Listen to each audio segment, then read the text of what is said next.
Hello dear, तो यहाँ पे आप सभी के लिए मैं लेकर आ चुका हूँ MSN2 का पेपर नंबर है, ठीक है, जो कि झारखंड में अभी एग्ज़ाम जो चल रहा है उसमें ये पेपर है। तो चलिए आज की इस वीडियो को मैं यहाँ पे शुरू करता हूँ। देखिए, ये सारे जो है क्वेश्चन आपके आने वाले किसी न किसी स्टेट में पूछा जा सकता है, और ऑब्जेक्टिव्स वगैरह तो सबको देखना ही चाहिए।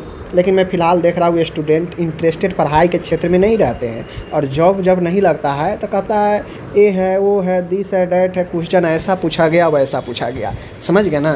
तो चलिए आज की इस वीडियो को देखते हैं। देखिए यहाँ पे है कि कहता है पहला प्रश्न 15 नंबर का है, एमआई के बारे में बताना है, मायोकार्डियल इन्फारक्शन, ठीक है। मायोकार्डियल इन्फारक्शन के कारण और लक्षण पूछ रहा है।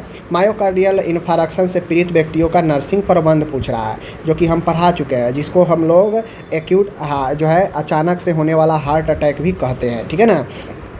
आगे है, मैं एन्यूरिज्म के बारे में भी बताया था कि एन्यूरिज्म जो है धमनी में कहीं पे भी जो है एक बैलून के आकार का जो है उसमें सूजन हो जाता है, फूल जाता है धमनी बैलून के आकार में, और यही एन्यूरिज्म होता है, और जिसके फटने से ब्लीडिंग होने लगता है अंदर ही अंदर, और यह एक घातक परिणाम होता है, वही एन्यूरिज्म होता है, समझ गए।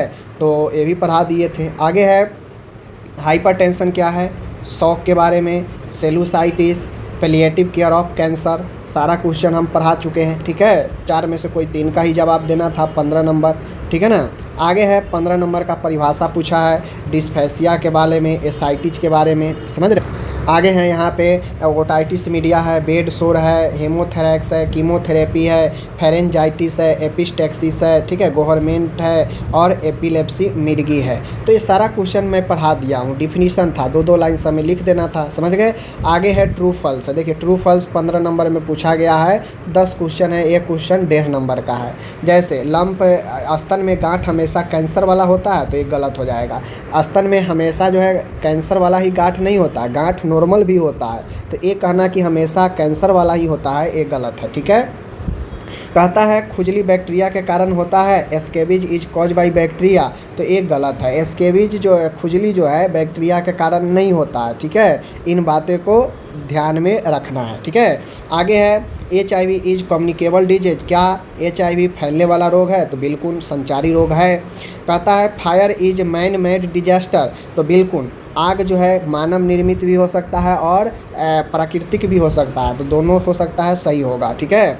BP increase in case of shock, देखिए जब आघात लगता है, सदमा लगता है व्यक्ति को, तो फर्स्ट ऑफ ऑल जो है BP लो हो जाता है, कम जाता है, ठीक है। किसी किसी केस में जो है बढ़ जाता है अचानक से, लेकिन पहले कमता है, ठीक है ना। मलेरिया प्लाज्मोडियम नामक प्रोटोजोआ के कारण होता है, तो बिल्कुल मलेरिया प्रोटोजोआ के कारण होता है, बात सही है, प्लाज्मोडियम प्रोटोजोआ के कारण।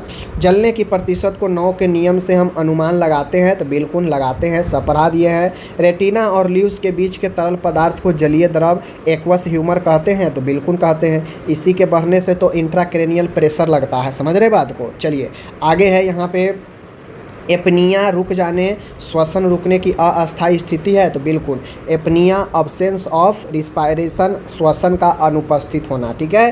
कहता है colour blindness is birth borne disease, तो बिल्कुल रंग अंधापन एक जन्मजात बीमारी हो सकता है, ये बात सही है, ओके। तो ये जो है आपका ट्रू फॉल्स था, जो मैंने आपको यहाँ पे बता दिया, ठीक है। यही क्वेश्चन पूछा गया था झारखंड में, जो अभी सेकेंड ईयर का एग्ज़ाम चल रहा है, यह MSN2 का पेपर है, जो कि मैंने आपको यहाँ पे बता दिया, ठीक है। चलिए मिलते हैं अगले वीडियो में, धन्यवाद।